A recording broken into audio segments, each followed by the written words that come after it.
Aku bukan menantu sampah. Bab 861 target mereka adalah kamu. Saat ini, giliran Yulia yang curiga. Jika di saat biasanya, Rocky pasti akan menolak apa yang terjadi hari ini. Dia tidak tahan dan mendongak, melirik hotel di sebelahnya. Ini adalah jalan hiburan. Semua hotel menggunakan kotak lampu merah yang ambigu, semuanya untuk digunakan oleh pasangan. Apa, hotel kekasih, apartemen cinta. Melihat namanya saja sudah bisa membuat jantung berdetak dan wajah memerah.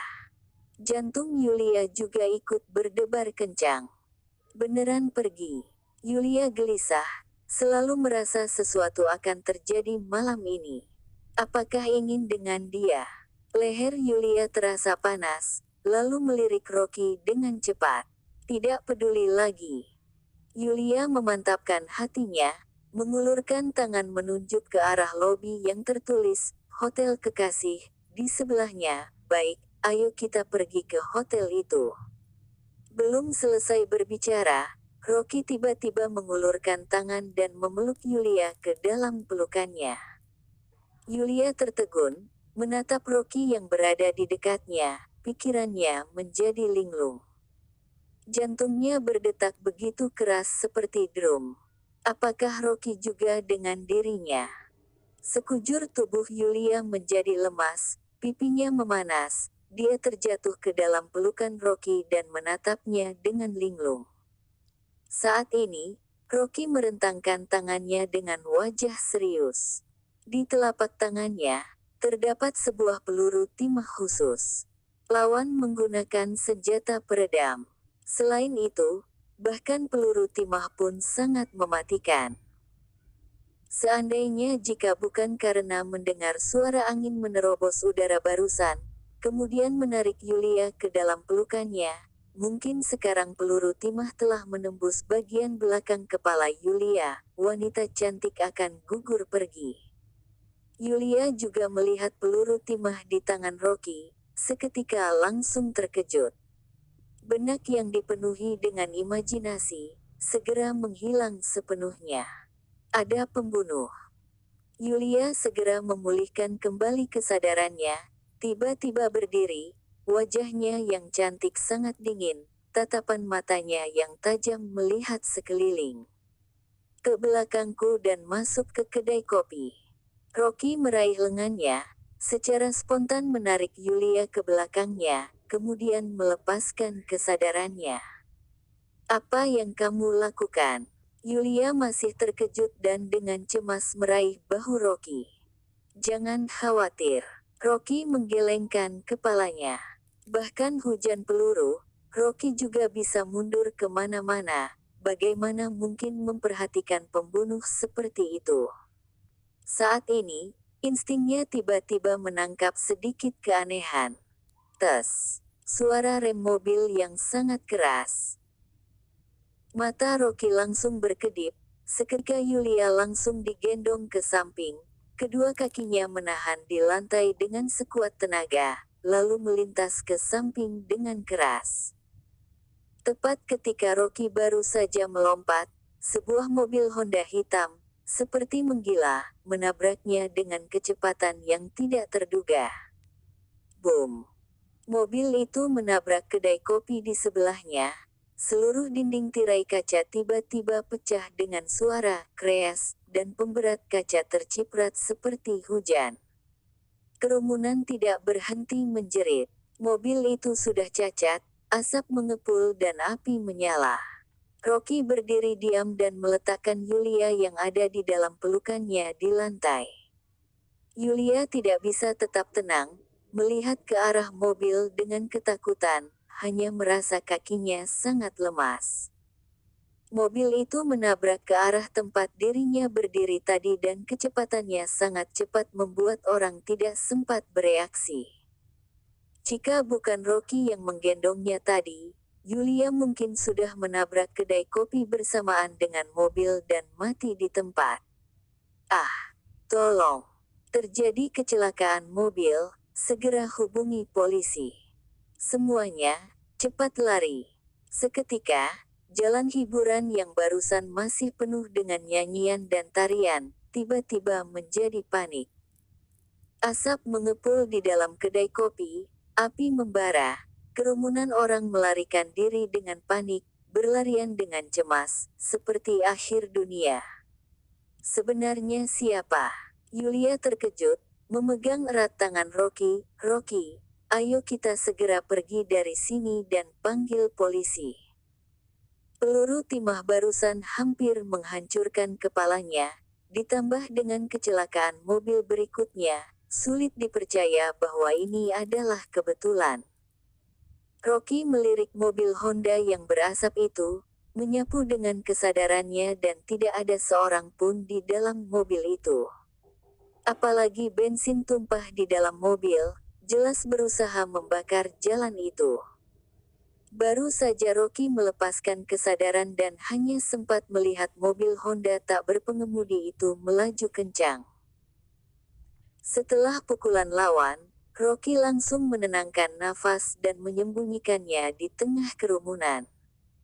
Tampaknya pihak lain ini sangat berpengalaman dan bukan pembunuh biasa. Tangan Rocky digenggam erat oleh Yulia, kulitnya sangat lembut.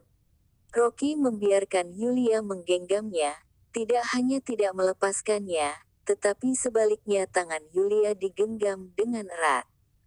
Bukan karena Rocky ingin memanfaatkan kesempatan itu, tetapi Rocky menyadari bahwa tangan Yulia sedikit gemetar. Meskipun biasanya Yulia cerdik dan berkemampuan, seperti seorang ratu dalam dunia bisnis, saat ini, dia hanyalah seorang wanita kecil biasa, juga akan ketakutan dan terkejut. Setelah beberapa saat, Yulia kembali pulih kesadarannya dan sudah berkeringat dingin. Kerumunan di sekitar hampir lolos semua dan klakson mobil polisi terdengar di kejauhan. Tiba-tiba Yulia menoleh dan berkata dengan cemas kepada Rocky, "Apakah ada orang lain yang ingin berurusan denganmu?" Rocky terdiam beberapa saat dan menggelengkan kepalanya. "Tidak, kali ini target mereka adalah kamu."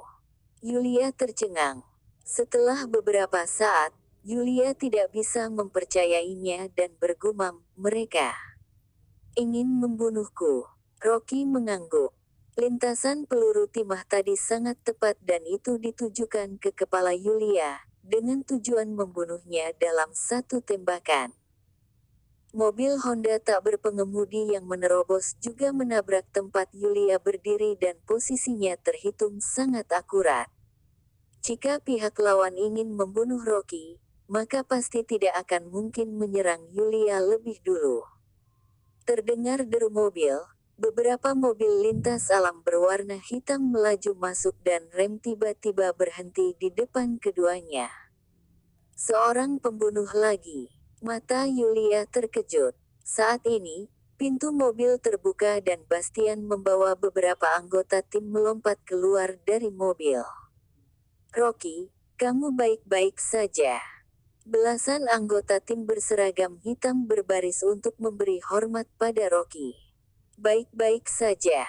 Rocky mengangguk kepada Bastian.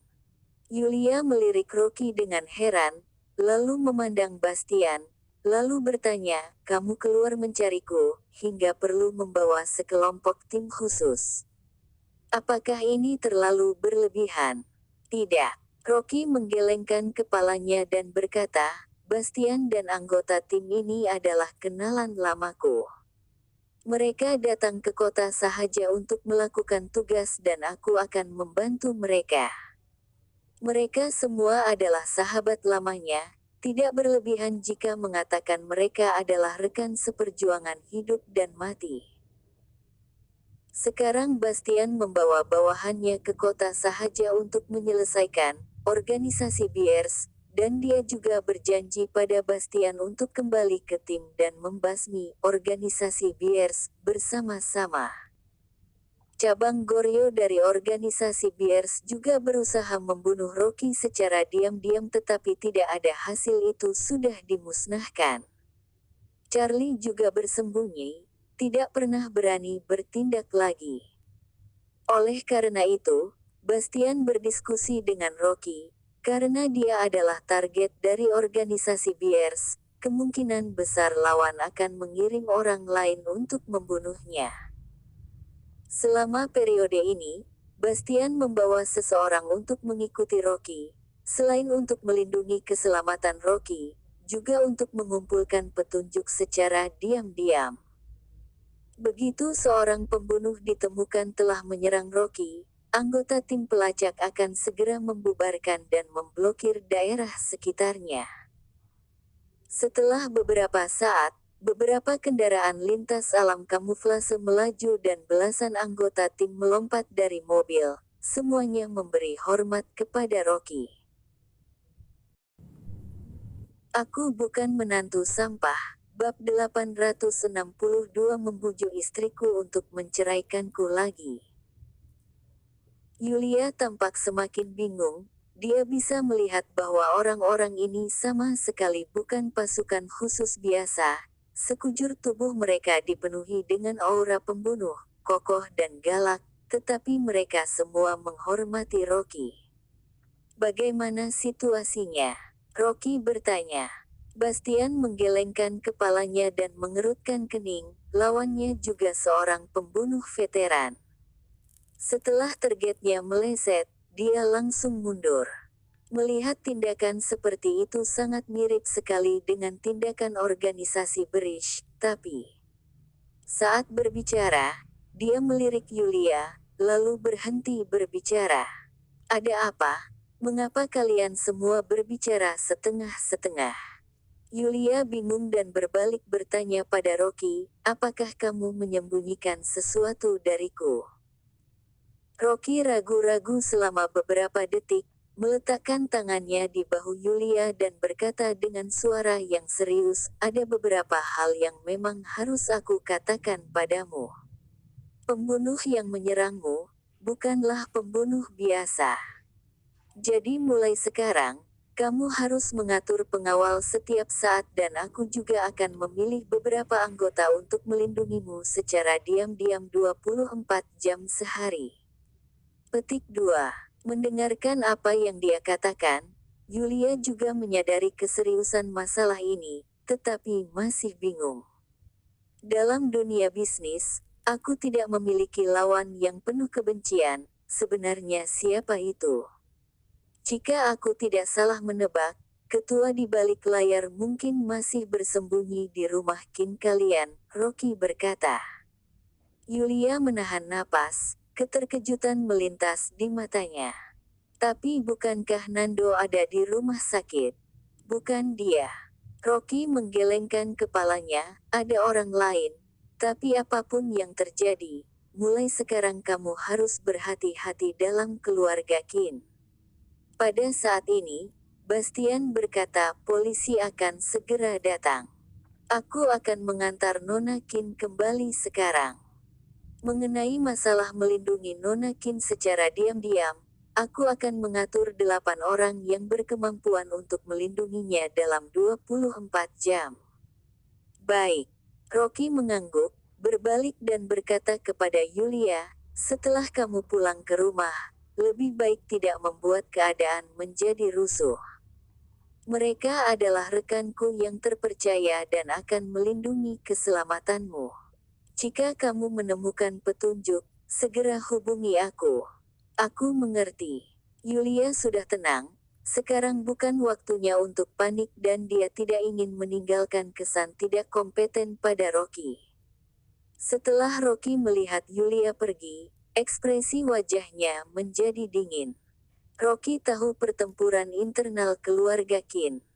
Awalnya, garis Nando adalah keluarga utama, tetapi sekarang garis Yulia bertanggung jawab atas keluarga Kin. Tentu saja, banyak orang merasa tidak adil dan itu akan menjadi bencana di masa mendatang. Tapi Rocky tidak menyangka bahwa kelompok orang ini benar-benar akan bertindak pada Yulia dan ingin membunuhnya. Meskipun Selvi ingin menyerang Rocky, tetapi juga takut, tidak berani menentang aturan keluarga Lin, Tetapi sekelompok orang ini jelas ingin membunuh Yulia dengan cara apapun. Sekarang kakek Qin sangat mementingkan Yulia dan banyak orang mengira dia akan menjadi penerus keluarga berikutnya. Namun, Yulia sama sekali tidak berniat menguasai keluarga Qin. Yulia hanya ingin bekerja sama dengan Melanie untuk mengembangkan dan memperluas kerajaan bisnis grup Su dan mendunia, tetapi kelompok tersebut masih menganggapnya sebagai target. Setelah beberapa saat, Bastian menelepon.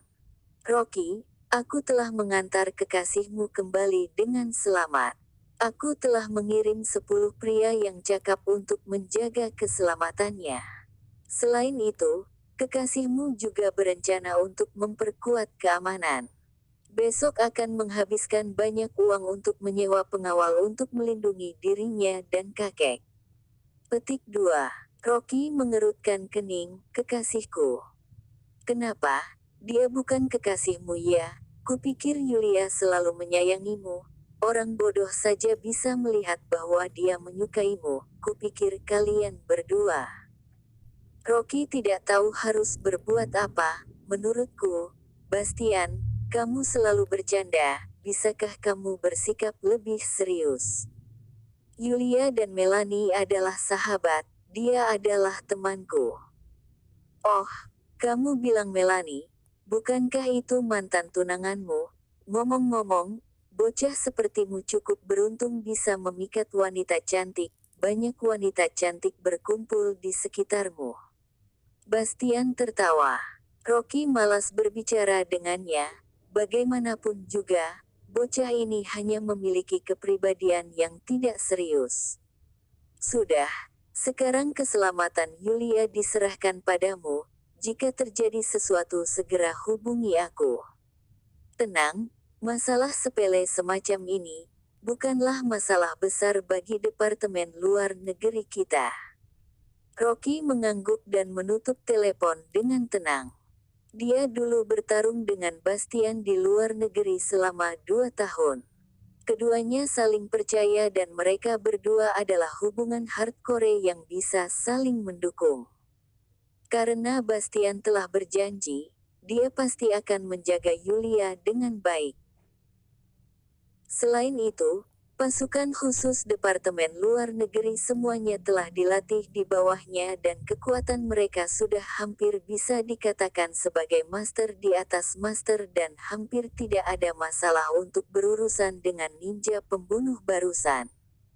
Tapi apa yang paling dikhawatirkan Rocky saat ini bukanlah ini, tapi mengungkapkan musuh dalam kegelapan. Lawannya sangat berhati-hati dan dengan cepat mundur setelah meleset. Tampaknya untuk waktu yang lama pihak lawan tidak akan berani bertindak gegabah lagi. Jika ingin mengetahui siapa yang ada di belakangnya, maka mungkin harus menunggu dengan sabar.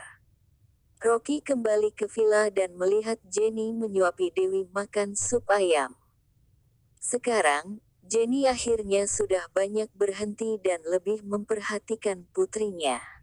Jenny bertanya sambil memberi makan putri, "Kamu kenal begitu banyak bos, apakah tidak ada yang tahu ketua perusahaan Nogo? Jika memiliki kesempatan, kamu juga harus berbicara dengan bos Nogo tentang kontrak." "Bu, sekarang perusahaan Arta tidak kekurangan bisnis, jadi aku tidak perlu mencarinya." Dewi menggelengkan kepalanya dan tidak tertarik. Jenny tidak menyerah dan terus menggodanya di sisinya, bisnis selalu harus semakin membesar. Sekarang perusahaan Nogo sangat terkenal di kota sahaja. Kudengar pemiliknya memiliki banyak kekayaan dan masih merupakan keluarga besar di luar negeri. Jika kamu bisa bekerja sama dengan Nogo, apakah masih akan khawatir tentang perkembangan perusahaan? Petik 2. Bu, aku sekarang sudah hamil dan aku tidak punya banyak energi untuk mengembangkan perusahaan. Dewi berkata, "Sekarang perusahaan berkembang dengan mantap, aku pikir itu cukup bagus." Melihat putrinya tidak mengerti, Jenny menjadi cemas. Apakah kamu berencana merawat Rocky selama sisa hidupmu? Dia sekarang terpisah dari keluarga Lin dan tidak memiliki apa-apa. Jika bos perusahaan no-go, maka itu akan berbeda. Apakah kamu masih perlu merawatnya? Petik 2. Dewi memahaminya dan setelah Jenny memutar-mutar percakapan begitu lama, Jenny masih tidak menyukai Rocky. Dewi tiba-tiba berkata dengan marah, "Bu, kenapa kamu masih seperti ini? Rocky dan aku tidak akan bercerai, menyerah saja keinginanmu ini." Rocky berdiri di luar pintu, hatinya seketika panas. Rocky tidak hanya tersentuh oleh dedikasi istrinya, tetapi juga merasa kesal dengan dorongan Jenny. Uhuk-huk. Ketika Jenny hendak membujuk lagi, batuk dingin Rocky terdengar di belakang kepalanya. Jenny kaget, sup ayam di tangannya hampir tumpah. Rocky, kapan kamu kembali?"